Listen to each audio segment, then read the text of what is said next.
আচ্ছা, মূল জিনিসটা কি আমাদের ইনভয়েস, তাই না? ইনভয়েসে সাধারণত কি হয়, কি হয় বলেন? ভাউচার, চালান, তাই না?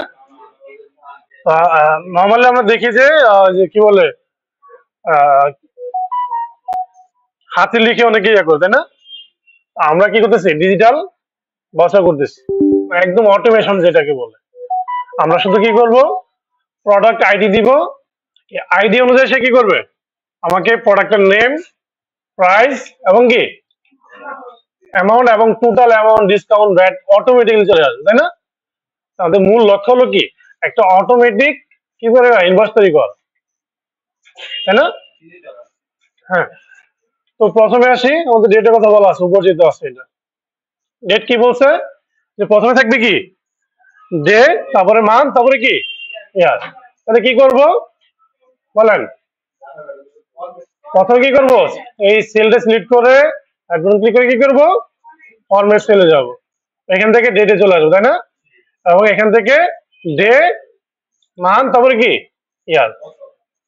তাহলে আমরা এখন একটা টাইপ দিচ্ছি, এখানে কিন্তু কোনো ভ্যালিডেশন নাই, আছে? এখানে কোনো ভ্যালিডেশন নাই, ফোন নাম্বারে কি ভ্যালিডেশন আছে, তাই না? ফোন নাম্বার কি বলছে, 11টা ডিজিট হতে হবে, তাই না? আচ্ছা, তাহলে কি করব বলেন? হ্যাঁ, যাবো কোথায়, ডাটাতে গিয়ে ডাটা ভ্যালিডেশন। এখানে কি হবে বলেন, হোল নাম্বার হবে, তাই না? হোল নাম্বার কি বিটুইন, কি হবে 01, তারপরে কি 00, তাই না? তারপরে 01, 9টা 9, তাই তো? মানে কি দাঁড়ালো, আমাদের ফোন নাম্বার কি হয় 01, 1 থেকে শুরু হয়, তাই না? তারপরে 0 থাকতে পারে, 1 থাকতে পারে, যে কোনো থাকতে পারে, কিন্তু সর্বোচ্চ কি 01, 9 পর্যন্ত গিয়েই শেষ হয়, তাই না? এবং এই ডিজিট গুলো কি 0 থেকে 9 পর্যন্ত, কেন, মানে এর মধ্যে থেকে যে কোনো একটা ডিজিট হইতে পারে, তাই তো? ঠিক আছে, ওকে দিলাম। এখন আমরা নাম্বার লিখি,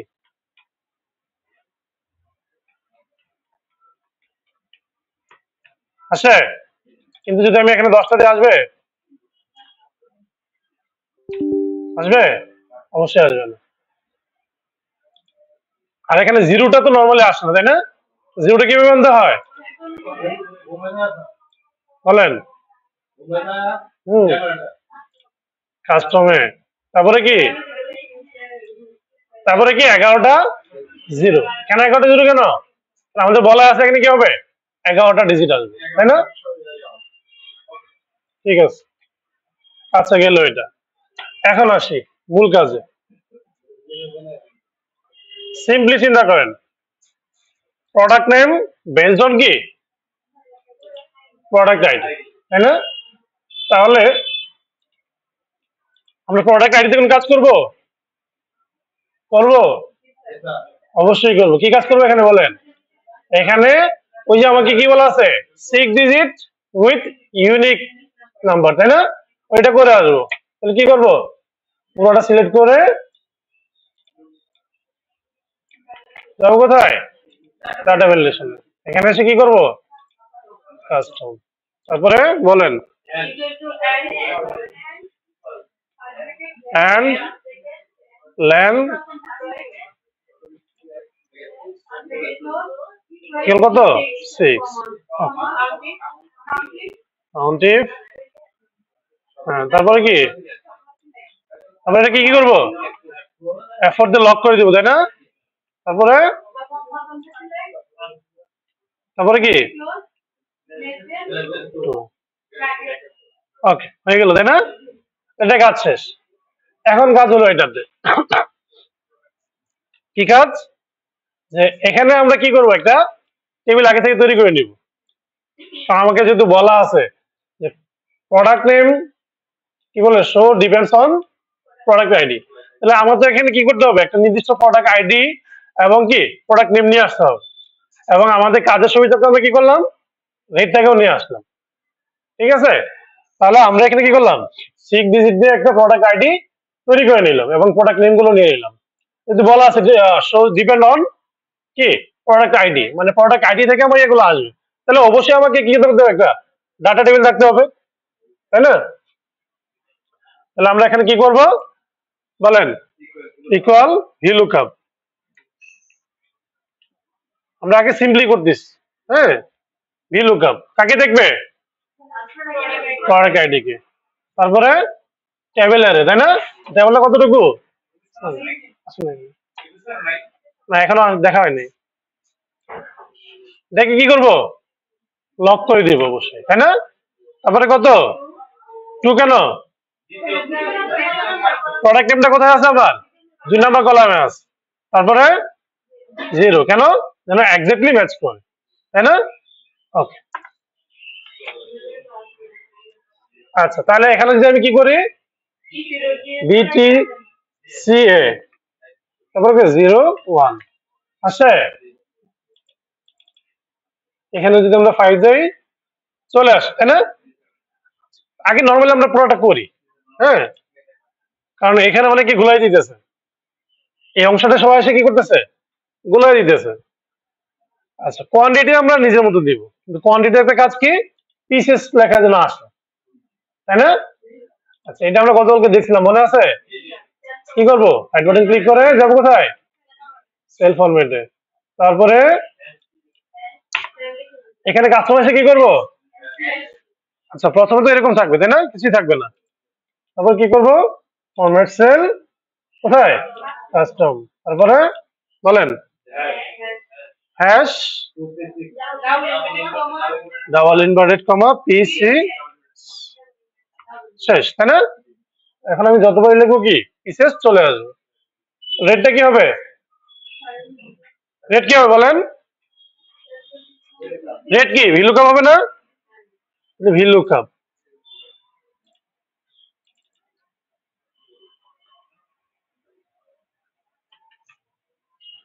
VLOOKUP, তাই তো? দেখবে কাকে, প্রোডাক্ট আইডি কি দেখবে। তারপরে কি করবো, ওই পুরো টেবিলটাকে কি করবো আমরা, শেষ করে দেবো। টেবিলে কয় নাম্বার আছে,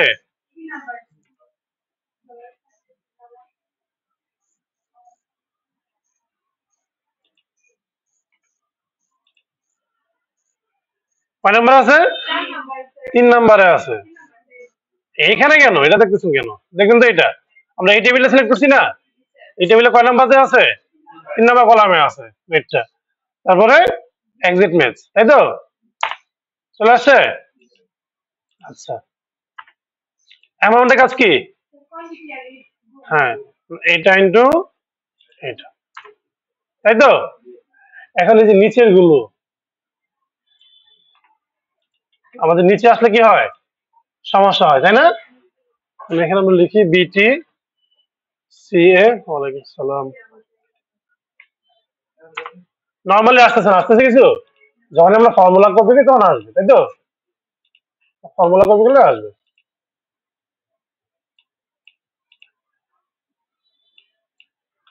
কিন্তু যখনই আমি কি করবো, এটা ডিলিট করে দিচ্ছি, সেক্ষেত্রে কি হচ্ছে, নট অ্যাভেলেবল আসতেছে, তাই না? তাহলে এই জন্য আমরা কি করব, এই ফেরত, তাহলে নর্মালি আমরা এটা করে ফেললাম না। তাহলে এখানে শুধু আমরা কি করব, সিম্পল একটা যা আছে তার, আমরা আর কিছু করবো না, শুধু VLOOKUP এর আগে কি লিখবো, এই ফেরত। তাহলে এই ফেরত ফার্স্ট ব্র্যাকেট এবং VLOOKUP এর যে শেষ এটা, তাই না? এখানে আমার VLOOKUP শেষ হয়েছে। তারপরে কি করব, কমা দিব, তারপরে ডাবল ইনভার্টেড কমা, শেষ কাজ। এখন যদি আমি এটাকে কি করি, ফর্মুলা কপি করে দিই পুরোটাতে, এখন আর আছে, এখন তো আর কিছু নাই। তারপরে সেম ক্ষেত্রে কি এটাই হবে, মানে অবশ্যই চিন্তা করবো যে VLOOKUP-টা যেন আমার ঠিক থাকে। এরপরে হবে, আমরা দেখছি গতকালকে যে VLOOKUP এর ভিতরে অনেক কি করতেছে, কমা দিয়ে ডাবল ইনভার্ট কমা দিচ্ছে, এটা যেন অবশ্যই না হয়। তাহলে আবার এখানে কি হবে, ইফ এরর কমা হবে কি double invert, double invert comma কেমন দিচ্ছি, দেওয়ার কারণ কি? মানে এই যে নট অ্যাভেলেবল আসছিল, তাই না? যে এখানে যখন ডাটা না থাকে, সে তো এখান থেকে ডাটাটা কাউন্ট করতেছে, তাই না? না থাকে সেক্ষেত্রে কি হবে? সে ফাঁকা ঘর দেখাবে। এটা তো কি হবে? সেম হবে না? এদিকে একদম প্রথমে কি করবো আমরা? ইফ এরর দিব, এবং শেষে এসে কমা ডবল ইনভার্ট করবো। চলে আসছে? সেটা ফরম্যাটিংটা কিভাবে করবো?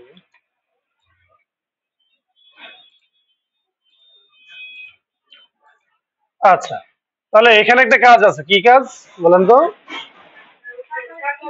টাকা চিহ্ন দেওয়া আসবে, তাই না? তাহলে এটা কিভাবে করবো? আমরা এটা একদম পুরোটার জন্য করবো, ঠিক আছে? এই পর্যন্ত পুরোটার জন্য, কারণ সবগুলো তো টাকার এখানে, তাই না? রাইট বাটন ক্লিক করে কি করবো? Format sell. তারপরে কি? অ্যাকাউন্টিং এ, তাই না? অ্যাকাউন্টিং এ আসবো। অ্যাকাউন্টিং এসে কি করবো? সিম্বল। কারেন্সিতে একাধিক কি আছে?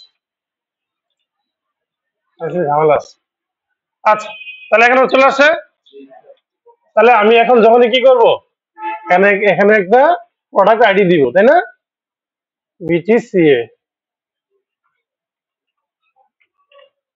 তো সে কি করতেছে? অটোমেটিক্যালি আমার চলে আসছে। এখন গ্র্যান্ড টোটাল, তাই না? গ্র্যান্ড টোটালের কাজ কি? উপরে যা আছে, তাই না? আর সবগুলো কি হবে? যোগফল চলে আসবে। তাহলে কি? সাম।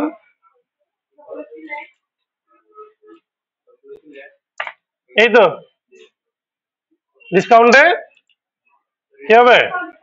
কন্ডিশন দেওয়া আছে। তাহলে কি হবে? ইফ কি, যদি কত বলছে?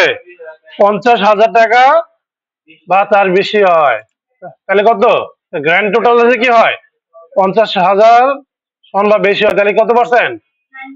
তাহলে এইটা 50,000 বলছে, তাই না?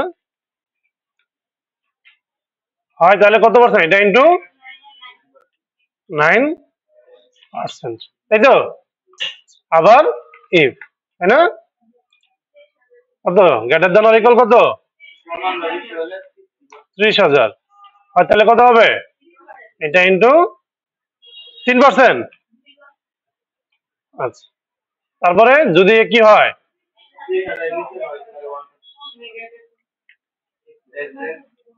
তাহলে এটা লেস দেন যদি কি হয়? 30,000। তাহলে কত বলছে? 1%। তাহলে এটা into,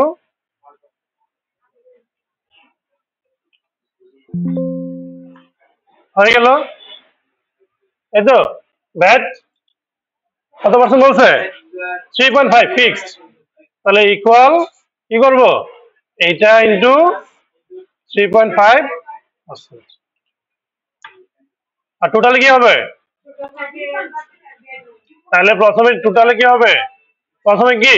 grand total minus discount plus VAT. চলে আসছে? বুঝতে পারছি? এখন যদি আমার এগুলো না থাকে, সিম্পলি হয়ে গেল। মানে এখন আমি যদি একটা ডাটাও দিই এখানে, তাই তো? তুমি এখানে একটা প্রোডাক্টের নামও লিখি, তাহলে সে কি করবে? সাথে সাথে আমাকে কয়টা নিব এটা একটু বলে দিতে হবে। সাথে সাথে আমার সব কিছু কি করতেছে? কত টাকা আসছে, কত টাকা ভ্যাট দিতেছে, সব বলে দিয়েছে আমার। বুঝতে পারছি? এটা কি হলো? এখন আমার একটা অটোমেটিক বা অটোমেশন কি গেল? ইনভয়েস তৈরি হয়ে গেল না? শুধু আমি কি করবো? শুধু প্রোডাক্ট আইডি এবং কোয়ান্টিটি দিব, সে আমাকে কি করবে? পুরো কত টাকা হয়েছে, কত টাকা রেট, অটোমেটিক্যালি সবকিছু বসিয়ে দেবে।